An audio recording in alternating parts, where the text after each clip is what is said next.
Hey, are you in the forum? Forum? Which one? The one about the rosy celestial maiden? It's getting more popular by the minute. I don't see you in there yet. Hurry up! It's filling up quickly.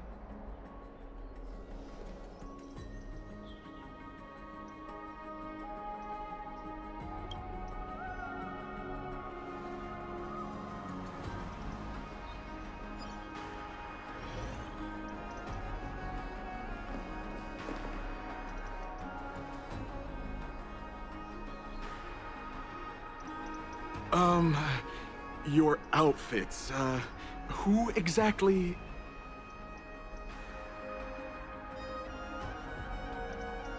Ah, brave warriors.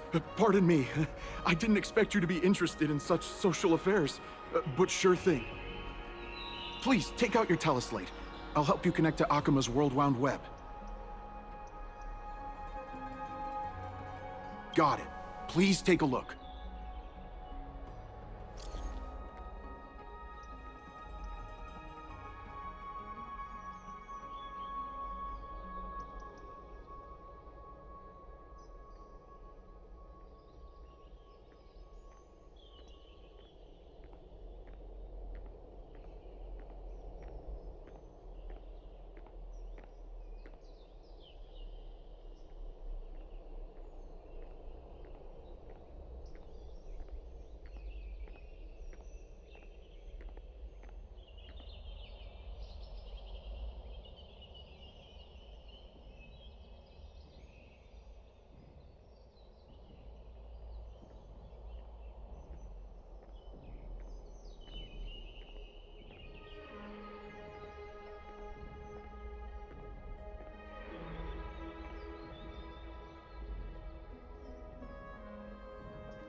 Dear citizens, please stop spreading images of unknown origins. Please wake up! The Rosy Celestial Maiden is a lie crafted by Zagreus as a prank.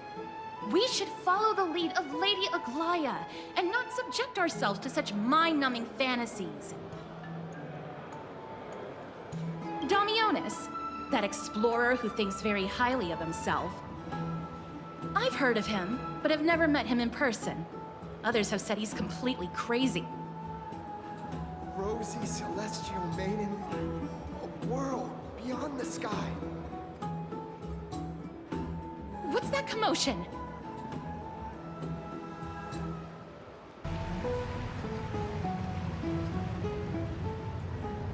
Stop! Stop chasing after me! Don't come any closer!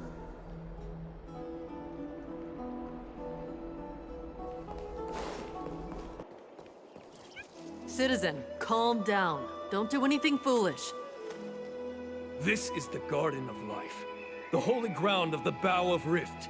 Are you trying to defile the gods? Defile the gods? No, you guys are completely wrong. The wise Circes will be proud of me. Just watch.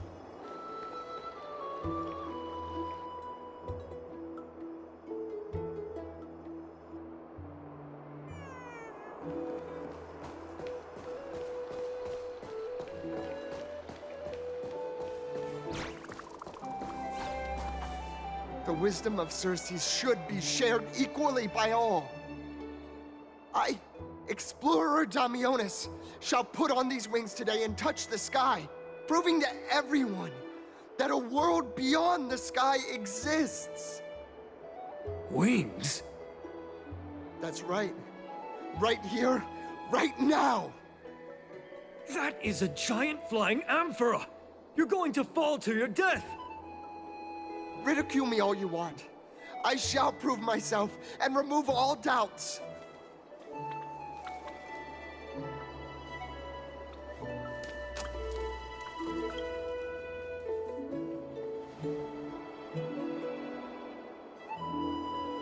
You two are the distinguished guests of Lady Aglaya?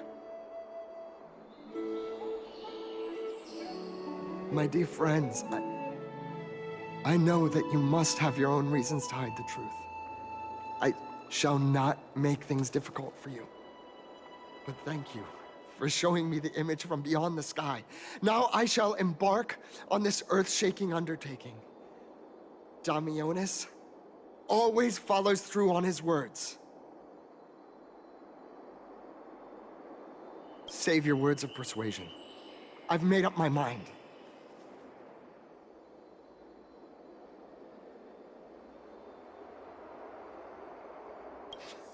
My friend, your tone has betrayed you.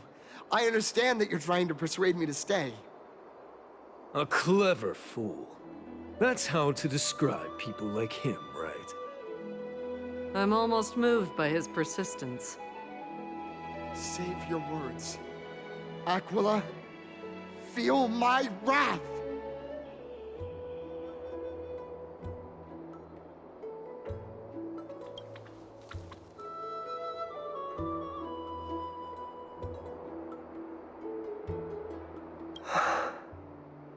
What did you just say? So, I was right? You really are from beyond the sky? A pact? Ah! So that's why he called you distinguished guests of Aglaya. Damionis, we're taking you in for an interrogation.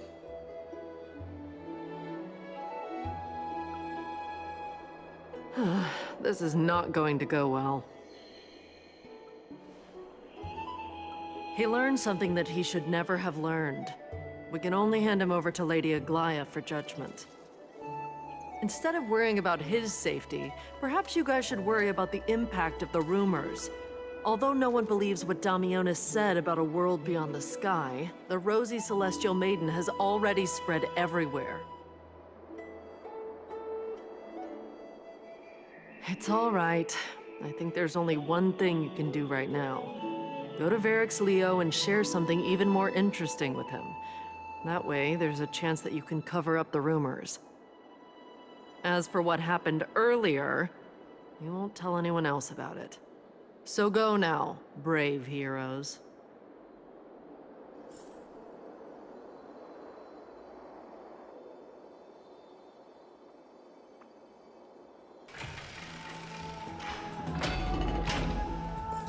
This is the sacred feast of Magusa.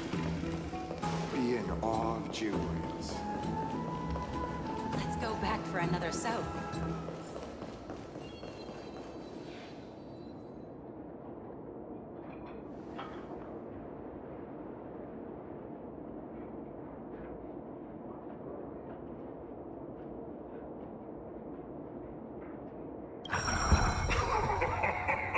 Look who came to visit this mighty lion. Aren't you Akima's two new friends?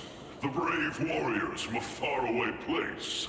It's an honor to meet you.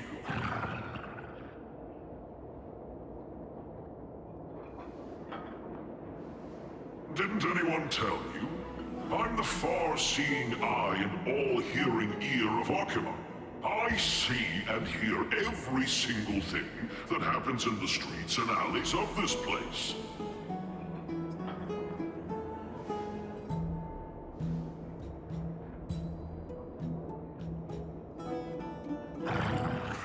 brave warriors.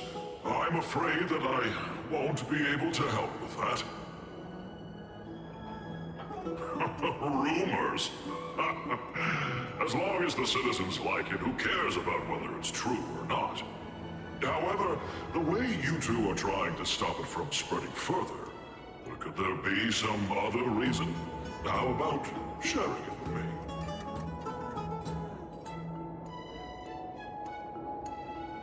Don't be fooled by it. This lion loves engaging in gossip and rumors. A few days ago, when people were besmirching my tribe's honor, didn't you also turn a blind eye? Isn't this Lord Mighty? How have you been lately? The face of a lion, but the courage of a soulless hyena.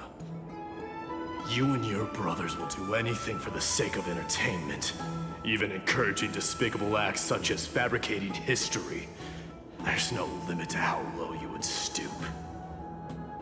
How can you call that a fabrication? At most, it's just a little reinterpretation. Artistic reinterpretation. Shut it. Do as they say. Otherwise, I'll turn you into iron dust with my bare hands.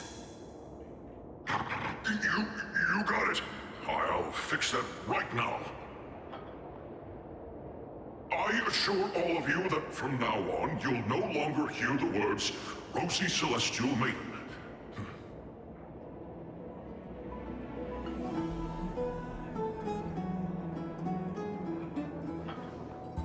Don't misunderstand. I'm just annoyed at that lion head. Also, Finon seems to think highly of you guys. If you were to be disposed of for such a trivial reason, his weak and fragile heart might not be able to bear it. Pray for the best, outsider. Pray that this farce has not reached the ears of Aglaya.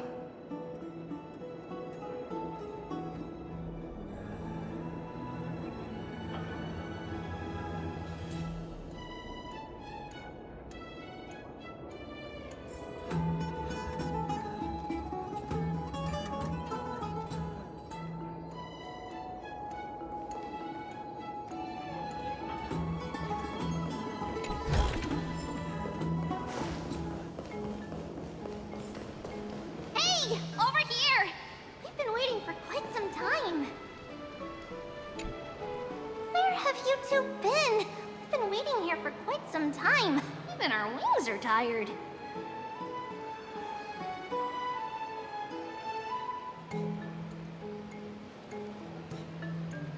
Wow, you guys are well informed. You even know about the World Wound Web? Young people sure are full of energy. But it's been such a busy day. Where would we find the time to surf the web?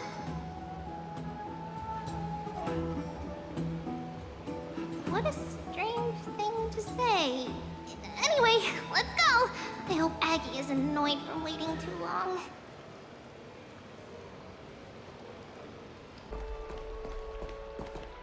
Look, the Gate of Infinity. It's very eye-catching, isn't it? That's where we met.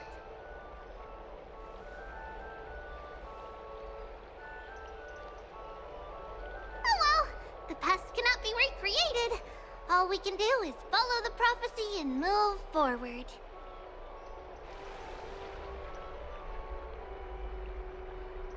Those are two different concepts.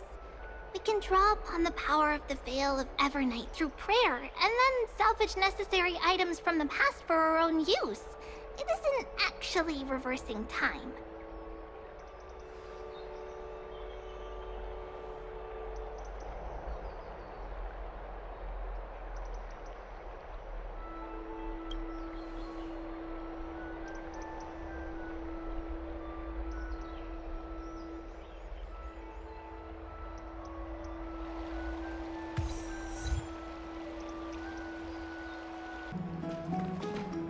Aggie, we're back!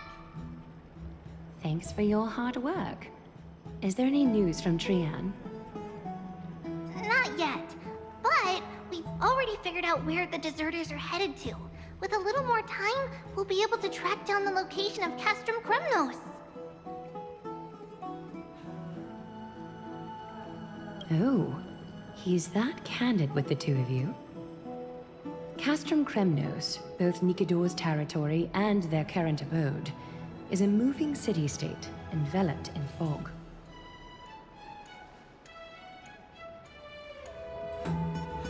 Let's talk about something less serious for now. Would you mind giving the three of us some space, Treeby? Of course.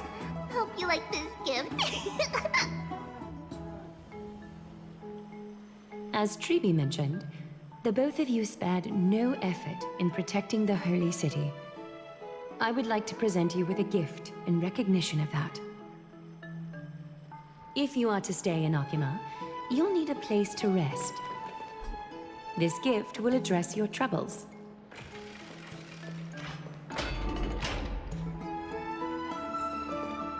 Welcome to your private bath chamber.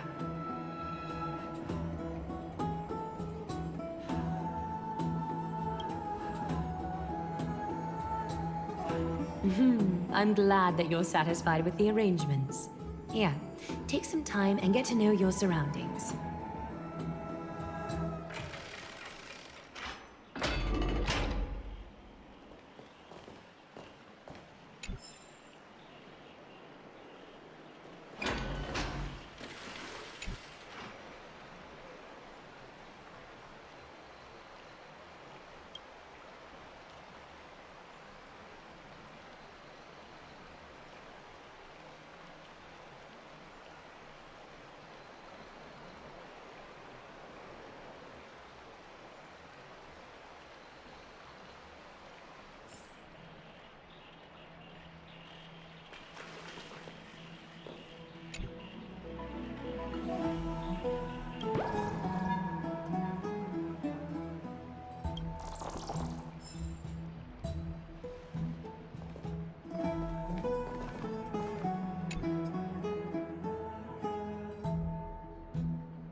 Oh, finished exploring?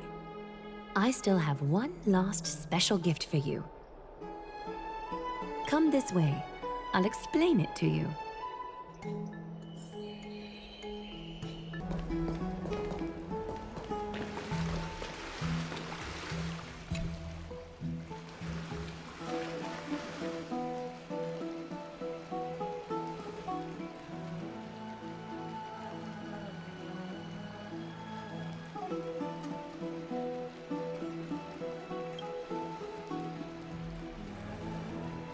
It's not your average wash basin.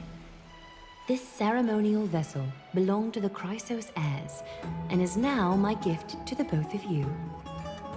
You have learned, to some extent, about the history of Amphoreus and of the holy city Akima. Now, I wish for both of you to witness the journey of the Chrysos heirs for yourselves.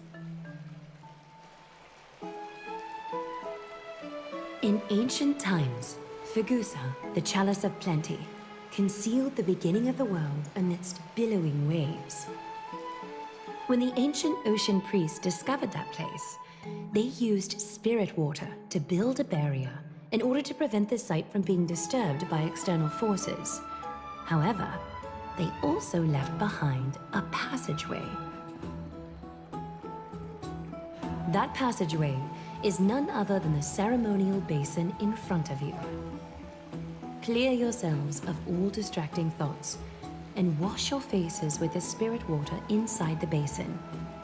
When you next open your eyes, you shall witness for yourselves the Vortex of Genesis, a great sanctuary that houses the original divinity of the 12 Titans. It's also the place where the prophesied miracle of Genesis will occur.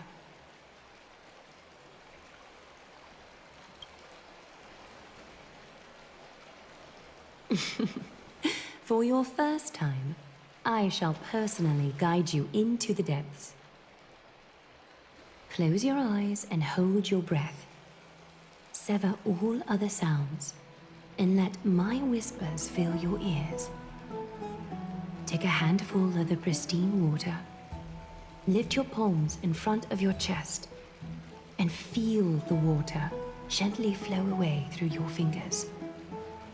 Sink deeper, and do this once more. Submerge your wrists in the spirit water. Familiarize yourself with its temperature, its touch. Spread your fingers, then lower your head and search for the palms of your hands. Feel the spirit water flow against your face until all of your senses are submerged. Floating, sinking, diving into the depths.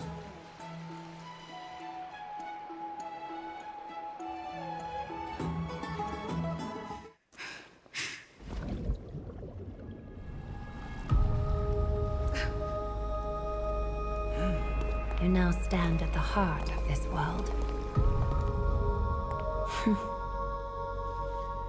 Now, I require your honesty.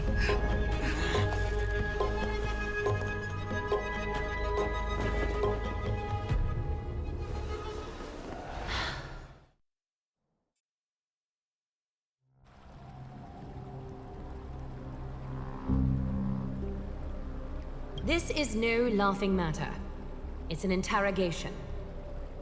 While the both of you were roaming the city, someone was paying attention to your every move.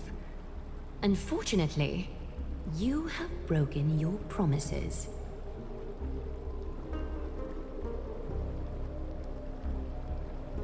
The Holy City's fate is as fragile as thread. I must exercise prudence in order to eliminate sources of potential disaster. I will grant the both of you another chance to mend our broken trust. The golden thread shall judge on my behalf. If you're truthful, you will live. Else, you will perish. We meet again, distinguished guests. Castorus will be your executioner.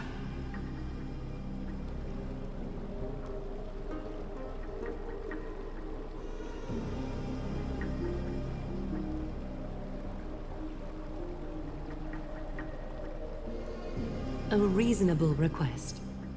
It is indeed my oversight for failing to tell you everything in time.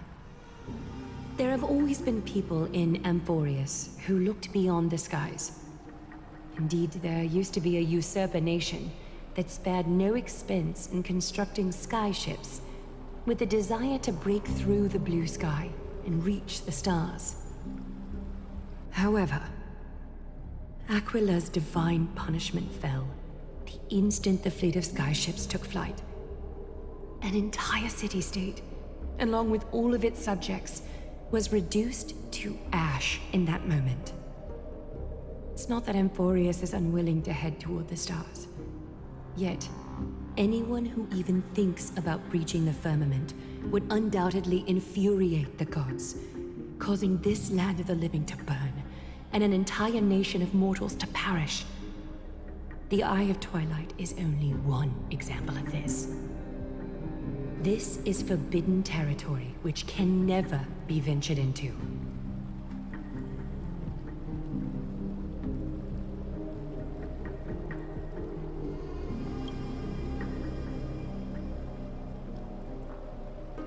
Divine punishment has never been fair.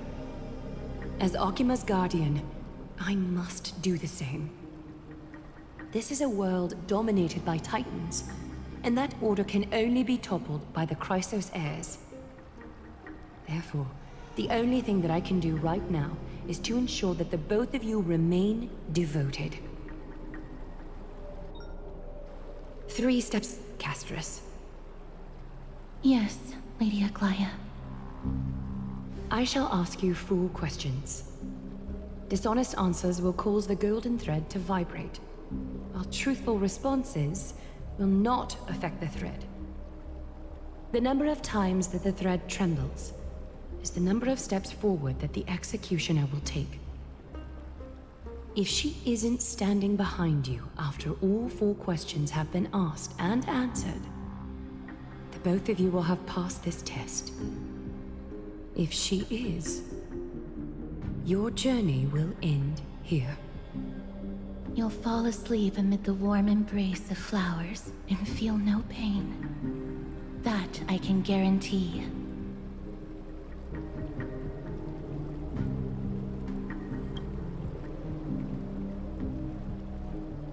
If you treat your lives as mere trifles, then you may do as you wish.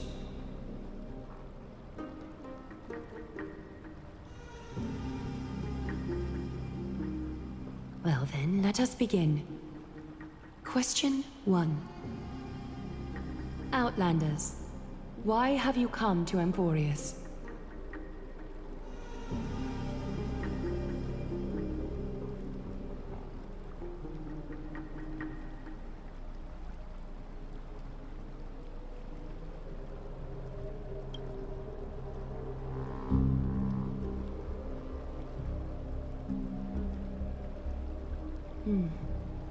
A half-truth that still conceals some facts.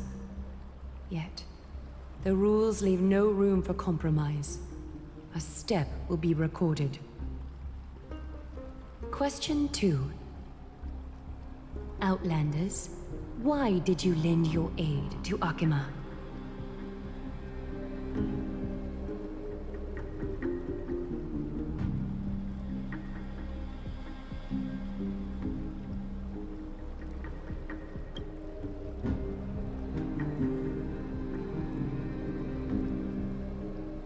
A response that is certainly full of spirit, but lacking in sincerity. A step will be recorded. Question 3. Outlanders, if the current situation changed dramatically, could you eventually point your blades at Akima and its citizens?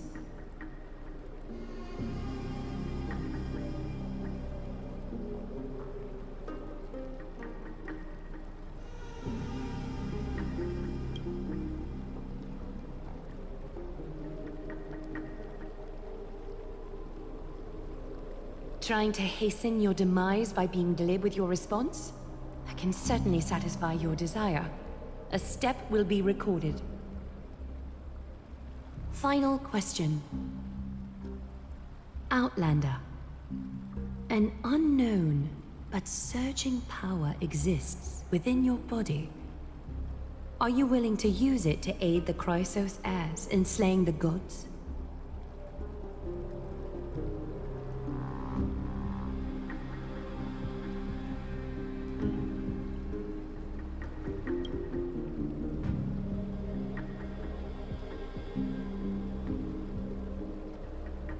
An angry threat, but one laced with uncertainty. You don't understand the power within your body either. A step will not be recorded this time.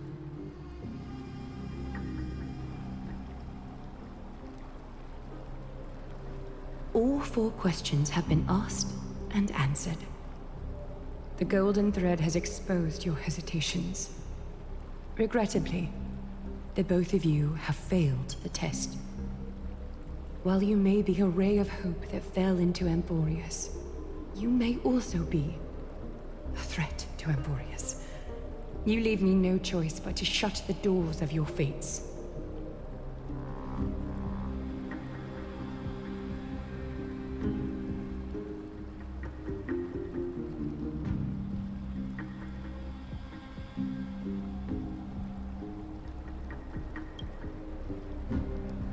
or the Holy City.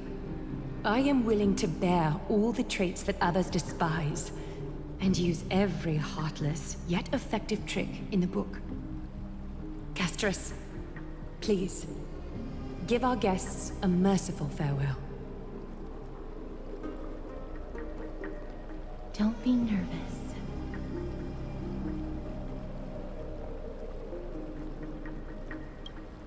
Please, relax.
Wait!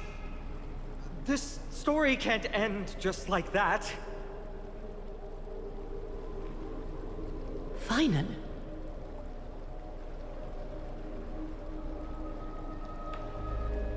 You bet you are. You've been on Amphoreus for such a short time. Even someone as ruthless as Thanatos wouldn't end a journey so hurriedly. Aglaya, as the first local to encounter them, I have some thoughts I would like to share regarding their fates. Do speak your mind. When I first met them in the Abyss, I was wary of them as well, and never let my guard down throughout our journey back to the Holy City. However, during the battle to defend Akama, we fought side by side numerous times. The look in someone's eyes in moments of life and death never lies. And I was able to detect the conviction in their eyes back then. That's why I was willing to put my life in their hands. Please believe a warrior's intuition. At present, Akima is desperate for aid, and I am loath to lose two allies just like that. Isn't this what Miss Castris believes as well? Yeah. I'm more willing to view death as a peaceful farewell than a punishment.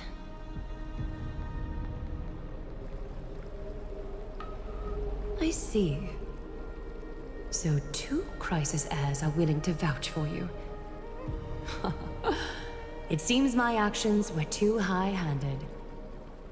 Finan, will you fulfill your duty as host and look after our distinguished guests? Well, I'm not good at formalities. I'll do my best. Cass, next time, I hope you will express your thoughts openly. I will. Now, it's time to welcome the newcomers to the Vortex of Genesis. As you both have chosen to trust these Outlanders, ensure they are adequately informed about the mysteries concealed within.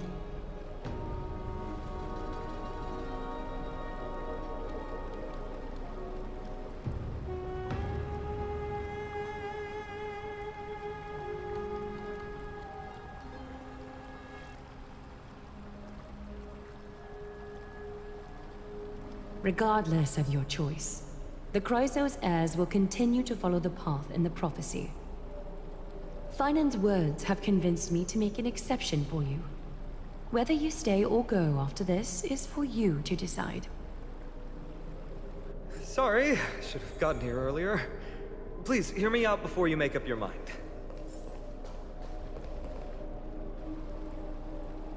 I swear by the honor of the Chrysos heirs here, that your lives were never in danger. Before the interrogation started, Miss Castris already sent a message to me, hoping that I would stop Aglaya. Only a select few can sway Lady Aglaya, and Lord Finon is one of them. Aglaya, She has long sealed her heart in ice for Akima's sake.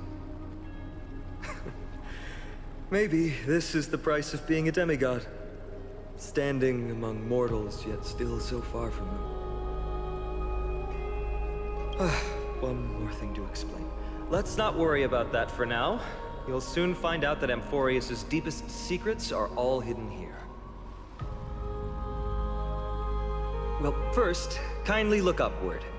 What you see right now is the astral zodiac of the Vortex of Genesis, divided into 12 parts that record the flame-chased journey of the Chrysos heirs. The 12 vacant signs symbolize the 12 titans of Amphoreus, while each illuminated constellation represents one core flame that mankind has restored to its rightful place.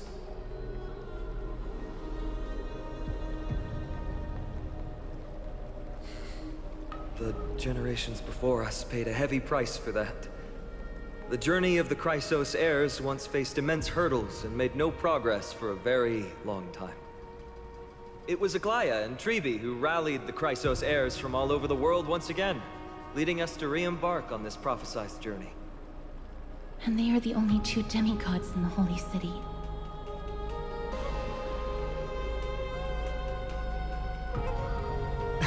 Worry not. I haven't forgotten about that. In the past, the Titans were the pillars of the world. Yet the prophecy's revelation is that these 12 pillars must be shattered and the world's order reconstructed. But here's the problem. After the fall of the old gods, someone must hold up the broken pillars and fill the vacant seats until the coming of the miracle of Genesis. Otherwise, the entire world will collapse before the prophecy comes true. Aglaya and Tribi have already laid their own gods to rest, making them now both human and divine, as well as the bearers of Amphoreus' fate.